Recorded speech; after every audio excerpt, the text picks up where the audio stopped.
conquering the world. Child's play, try ruling an empire in the age of revolution.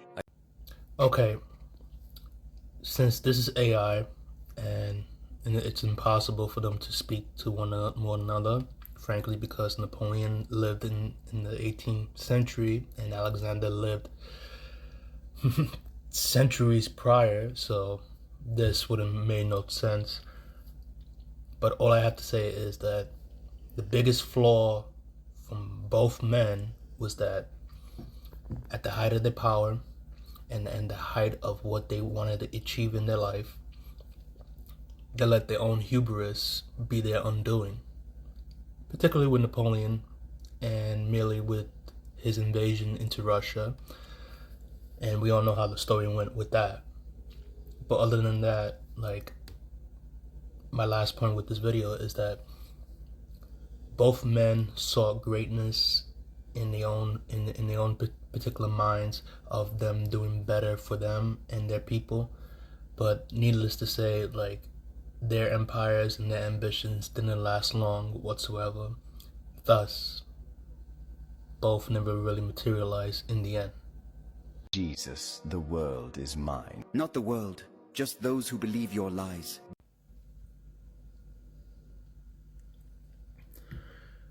Well, I think all of you know what I'm going to say with this one, but let me just say it anyway.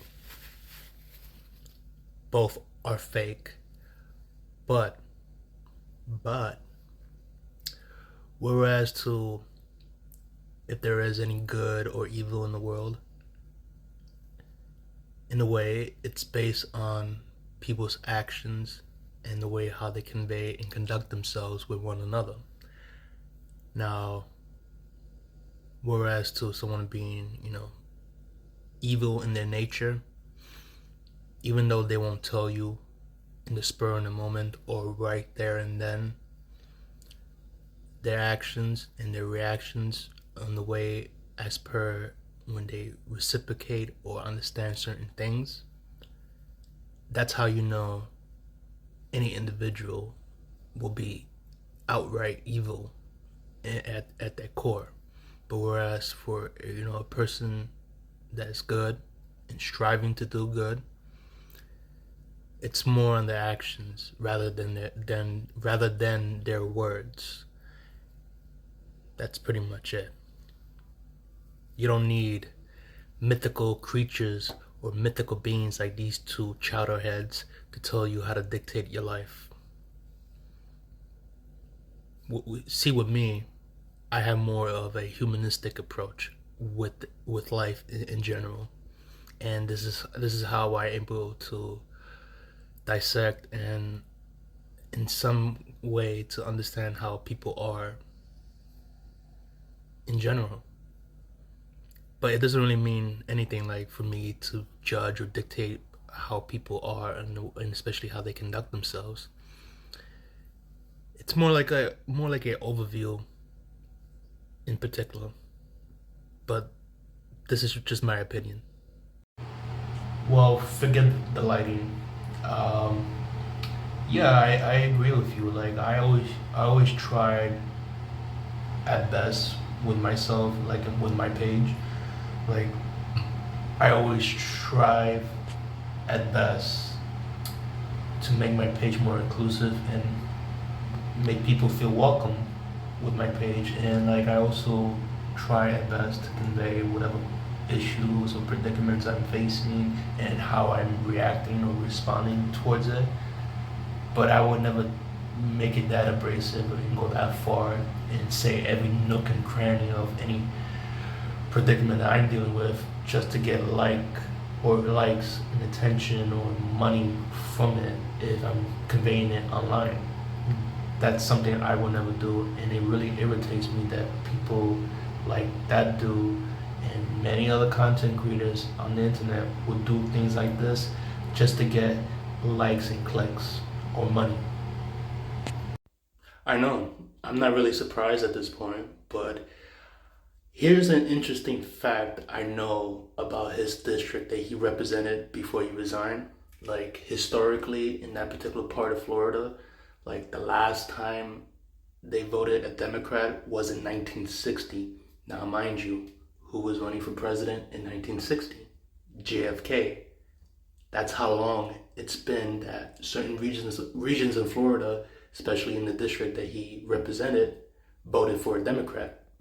And it comes to show you that like that's how lost Florida, and especially with regards to any other congressional districts in the particular northern parts of Florida, have been lost for decades. Hello, everybody. We'd like to announce that we're going to be implementing 25% tariffs on. You want to know what's funny?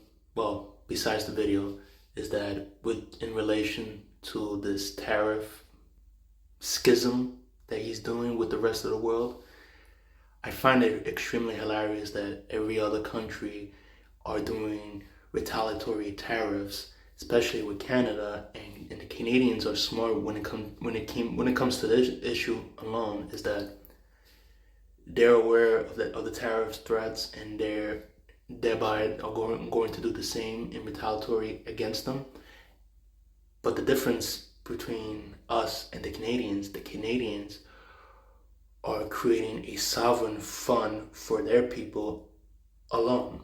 Like, they understand the enormous hurdles and struggles of what tariffs will do to their economy, and right away off the bat they even said it themselves that they will cover the cost and help out their people alone by establishing a sovereign fund for them. Basically, what I'm trying to get at with this video is that every other country is smarter than us when it comes to this stupid trade war that we're starting for no fucking reason. Yeah. Go to hell, Pastor. When you see me there, don't even turn your fucking head my way, motherfucker.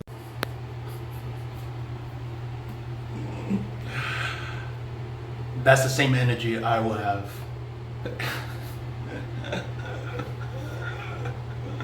Disabled people are not going to survive. Right now, we have a huge humanitarian crisis within the borders of the United States, to where our disabled Americans are weighing the option of self-euthanizing over continuing this meager existence that they have eked out in America, where they can't afford to live right now. When we have more than enough, and we are the wealthiest country that ever existed, so much so that billionaires have their own space programs, but we have literal human beings that were born with something that is not their fault. And we've instilled in them that they are not worth our time or our money to keep around. But guess what is? Going to Mars? Who the fuck wants to go to Mars? I want my tax dollars going to disabled people. You choose how yours go.